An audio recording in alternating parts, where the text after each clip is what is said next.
So yun, nag-set mga idol. Dito naman tayo ngayon tayo. What's up mga idol?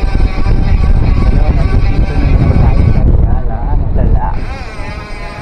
Napatigil yung lap natin mga idol dahil umulan. Makikita nyo naman basang basa yung daan.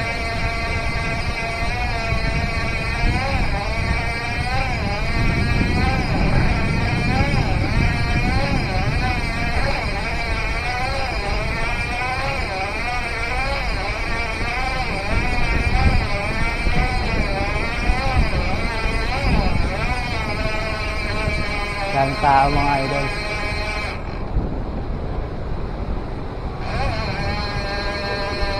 Pinagandahan maglap dito sa Ayala mga idol dahil walang mga kamote dito.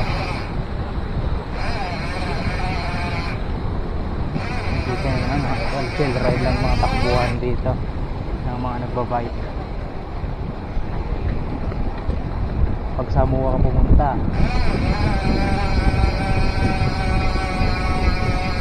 daming mga ano doon, pops.